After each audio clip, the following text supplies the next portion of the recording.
Experimental. And आज की इस वीडियो पे हम क्लास 8 मैथ का चैप्टर जो आपका अंडरस्टैंडिंग क्वाड्रिलेटरल्स, ठीक है, उससे अंदर से हम एक सवाल ढूंढ के लाए। तो जैसे कि आप यहाँ पे सवाल देख पा रहे हैं, prove the exterior angle sum property. सवाल का ये इंपॉर्टेंट पार्ट है, exterior angle sum property of a polygon, यानी कि जो आपका पॉलीगन्स के जो एक्सटीरियर एंगल सम प्रॉपर्टी होता है, ठीक है, वो क्या है अभी इसमें हम डिस्कस करने वाले हैं। उसको हमें प्रूव करना है। हमारे पास तो थ्योरम लिखा गया है एक्सटीरियर एंगल सम प्रॉपर्टी, ये थ्योरम है, लेकिन हमें उसको क्या करना है, प्रूव करना है। एग्जाम में ये सवाल 5 मार्क्स में पूछा जा सकता है, ठीक है। सबसे पहले डिस्कस करते हैं कि exterior angle sum property of any polygon क्या होता है। देखो, इसका मतलब ये होता है कि आपके किसी भी टाइप का पॉलीगन, शायद वो आपके क्वाड्रिलेटरल हो, ट्राइंगल हो, हेप्टागन, नोनागन, डेकागन, किसी भी तरीके का आपके पॉलीगन हो, उसके सभी एक्सटीरियर एंगल का, ठीक है, उसके सभी एक्सटीरियर एंगल का जो आपका सम है ना, जो आपका सम है वो 360 डिग्री होता है। ये थ्योरम में लिखा हुआ है, ठीक है, कि sum of all exterior angle of a polygon is 360 degree. लेकिन एग्जाम में अगर पूछा जाए कि इसको प्रूव करो, ठीक है, कि प्रूव करो कि कैसे होता है, ठीक है, तो उसको हम प्रूव करने वाले हैं। तो चलिए आंसर कैसे होगा उसके बारे में आप देख पा रहे होंगे कि इसको प्रूव करने के लिए हमें किसी भी टाइप का एक पॉलीगन ले लेना है। जैसे कि मैंने यहाँ पे एक क्वाड्रिलेटरल ले रखा है, ठीक है, तो यहाँ पे मैंने एक क्वाड्रिलेटरल ले रखा है।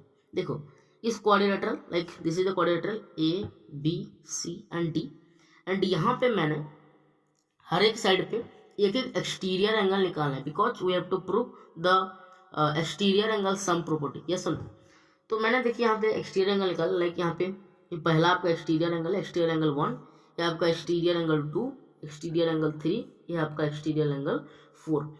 तो यहीं पे सबसे पहले अगर इंटीरियर एंगल की बात किया जाए, अगर हम बात करें इंटीरियर एंगल वगैरह की, तो इंटीरियर एंगल क्या क्या हो सकते हैं आपके, एंगल ए होगा, एंगल बी होगा, एंगल सी होगा, एंड आपका हो जाएगा एंगल डी। लेकिन इसी सिचुएशन में अगर हम एक्सटीरियर एंगल की अगर बात करें, एक्सटीरियर एंगल की अगर बात करें, तो आपका एंगल 1 हो सकता है, एंगल 2 हो सकता है, एंगल 3 हो सकता है, एंगल 4 हो सकता है। अब यहाँ पर क्वाड्रिलेटरल को बेस लेके हम क्वेश्चन को सॉल्व करने वाले। देखो, यहाँ पे आप एक चीज कर सकते हैं, क्या कर सकते हैं कि हमने पढ़ा है पहले, एक थ्योरम पढ़ा था कि एक्सटीरियर एंगल प्लस उसके साथ में लगा हुआ इंटीरियर एंगल, ये क्या होते हैं, सप्लीमेंट्री होते हैं। सप्लीमेंट्री मीन्स जब इन दोनों को प्लस किया जाएगा तो आपका निकलेगा कितना, 180 degree.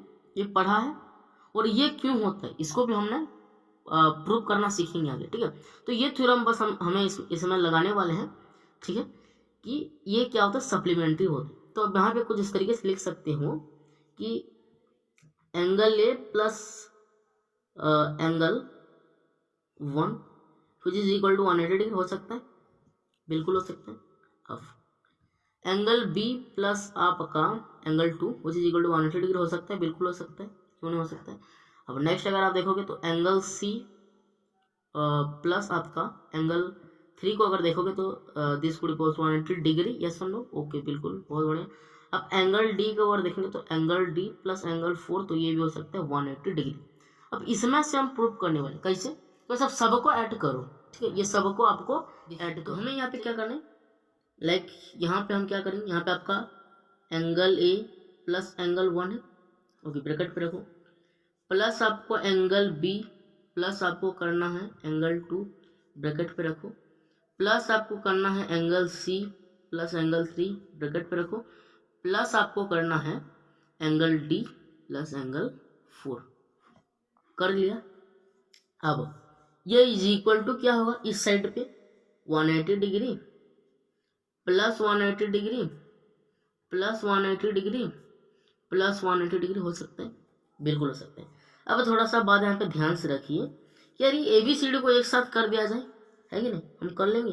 Angle A plus angle B plus angle C plus angle D, and ये 1 2 3 4 को एक साथ कर दीजिए, बात समझ में आ रहा है, प्लस एंगल 2, ये प्रूव ऐसे करते हैं, ठीक है, प्लस एंगल 4 कर दिया, इज इक्वल टू क्या होगा, इसको आप लिख सकते हैं 180 डिग्री इंटू 4, बिल्कुल लिख सकते हैं, क्या दिक्कत है। ओके, अब क्या होगा देखिए, angle A plus B plus C plus D क्या होगा, हमने क्वाड्रिलेटरल लिया था, तो यहाँ पे क्या कि क्वाड्रिलेटरल का चारों एंगल दे दिया है ए बी सी डी, तो क्या होता है एक क्वाड्रिलेटरल का इंटीरियर एंगल सब मिलके क्या होता है 360 डिग्री हो सकते हैं। बहुत बढ़िया, 360 डिग्री कर लो, है ना ये। प्लस आपको क्या करना है, angle 1 plus angle 2 plus angle 3 plus angle 4 करना है, इज इक्वल टू क्या होगा 180 डिग्री इंटू 4, तो 400 होगा यहाँ पे, ठीक है। तो 432 2 3 4 1 1370, तो 720 डिग्री आपको कुल मिला के होगी।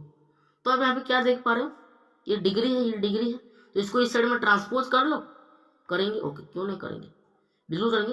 तो angle 1 plus angle 2 plus angle 3 plus angle 4 is equal to हो सकता है 720 डिग्री माइनस 360 डिग्री, क्यों नहीं हो सकता, ये तो बहुत आसान सी बात है, ठीक है। तो चलिए देखते हैं कैसे हो सकता है, नेक्स्ट 1 मिनट, ओके। तो यहाँ पे हम लिख सकते हैं एंगल 1 प्लस एंगल 2, यहाँ पे plus angle 3 plus angle 4 is equal to कितना होगा, कितना होगा, कितना होगा 360 डिग्री होगा। तो देखिए यहाँ पे मैं बोल सकता हूँ कि hence proof, hence proof, hence proof मतलब प्रूफ हो गया ना बबुआ। देखो angle 1 plus angle 2 plus angle 3 plus angle 4 ये सब क्या थे, क्या थे, थोड़ा सा आगे लेते हैं, यहाँ पे देखिए ये सब क्या थे, ये सब हमारा क्वाड्रिलेटरल था ना, तो क्वाड्रिलेटरल क्या थे, angle 1 angle 2 angle 3 and angle 4, ये सब क्या थे, ये सब था आपका एक्सटीरियर एंगल। एंड यहाँ पे वही सेम चीज निकला है, कुछ अलग से बात नहीं निकला है, ठीक है, कि हमारे जो एंगल 1 है, एंगल 2 है, एंगल 3 है, एंगल 4 है, ये सब मिलकर हमारा 360 डिग्री निकल गया। एंगल सम प्रॉपर्टी भी ये कहता है ना, एक्सटीरियर एंगल सम प्रॉपर्टी, कि सभी एक्सटीरियर एंगल मिलकर 360 डिग्री होते हैं, और यहाँ पे हो भी गए। तो ये था आज की वीडियो में कि हमने ये प्रूव किया कि किस तरीके से किसी भी पॉलीगन का सभी एक्सटीरियर एंगल मिलके 360 डिग्री होता है। अब क्वाड्रिलेटरल की जगह पेंटागन होगा, कुछ दिक्कत वाली बात नहीं है, हमारा आसान होगा, इसलिए यहाँ पे हमने क्वाड्रिलेटरल लिया है, ठीक है। तो आज की वीडियो में इतना, थैंक यू।